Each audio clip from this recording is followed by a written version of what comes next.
ایک بندہ جرت سے لڑا، پامردی کے ساتھ لڑا، پوری توانائی کے ساتھ لڑا، انگ انگ پہ زخم کھائے اور مارا گیا۔ اب اگر وہ حضور علیہ السلام کے ساتھ ایمان رکھنے والا نہیں ہے تو ان تمام تر شجاعتوں کے باوصف وہ شہید نہیں کہلائے گا۔ شہید وہ ہوگا جس کو حضور کے ساتھ روحانی انتساب ہوگا، تعلق باطن ہوگا، ایمان کا رشتہ ہوگا، تو شہادت حضور کے قدموں سے ملتی ہے۔ اور اگر یہ تعلق قائم نہیں ہے تو یہ سارا عمل شہادت کا ذریعہ نہیں بن سکتا، شہادت کا ٹائٹل اس کو دستیاب نہیں ہو سکتا۔ اس کے لیے شرط اول جو ہے وہ ایمان ہے۔ اللہ اکبر۔ تو جس شہید کو حضور پر ایمان لانے کے نتیجے میں شہادت نصیب ہوتی ہے اور وہ مردہ نہیں زندہ کہلاتا ہے، اور قرآن کہتا ہے کہ اسے مردہ کہنا بھی نہیں، مردہ گمان بھی نہیں کرنا، تو مجھے بتاؤ جس نبی کے قدموں کے صدقے سے یہ شہادت نصیب ہوئی، اس نبی کی اپنی حیات طیبہ کا عالم کیا ہوگا، اپنی زندگی کا عالم کیا ہوگا۔ حضرت ابو درداء رضی اللہ تعالیٰ عنہ فرماتے ہیں کہ حضور علیہ السلام نے فرمایا کہ جمعے کے دن کثرت کے ساتھ میرے اوپر درود پڑھا کرو، یہ یوم مشہود ہے، اس دن فرشتے حاضر ہوتے ہیں اور یہ تمہارا درود میرے اوپر پیش کیا جاتا ہے۔ تو صحابہ نے عرض کی یا رسول اللہ صلی اللہ علیہ وسلم، جب آپ وصال کر جائیں گے تو کیا یہ سلسلہ بعد میں بھی یوں ہی جاری رہنا چاہیے؟ تو آقا کریم نے فرمایا ان اللہ حرم علی الارض ان تاکل اجساد الانبیاء فنبی اللہ حی یرزق، اللہ نے مٹی پر حرام کر دیا ہے کہ وہ نبیوں کے جسموں کو کھائے، نبی قبروں میں زندہ ہوتے ہیں اور ان کو رزق بھی دیا جاتا ہے۔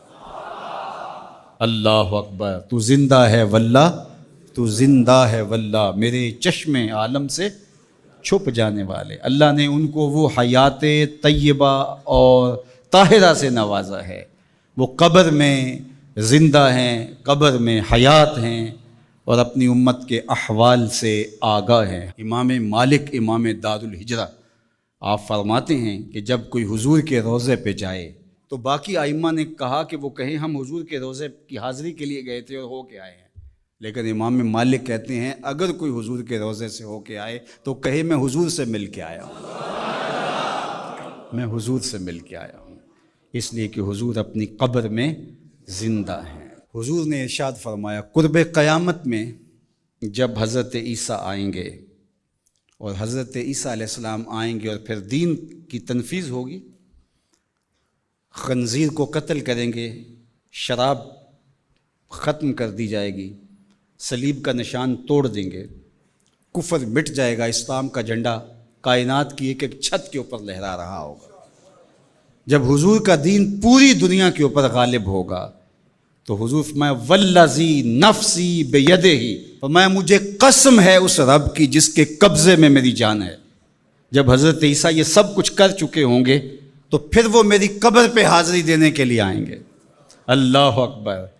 جب میدان میں بھیجا جاتا ہے کمانڈر کو تو وہ سارا کام کرنے کے بعد پھر ہیڈ کوارٹر میں آ کے جو ہے وہ اپنے سپریم لیڈر کو سلوٹ کرتا ہے کہ جناب جو مشن سونپا گیا تھا وہ کر آیا ہوں۔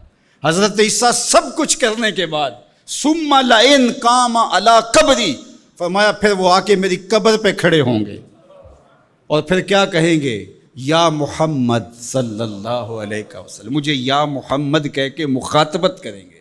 میرے حضور نے کیا کہا لَأَجِیبَنَّهُ، لوگوں سن لو میں قبر سے حضرت عیسیٰ کو جواب دوں گا، تو زندہ ہے واللہ، تو زندہ ہے واللہ، میرے چشم عالم سے چھپ جانے والے۔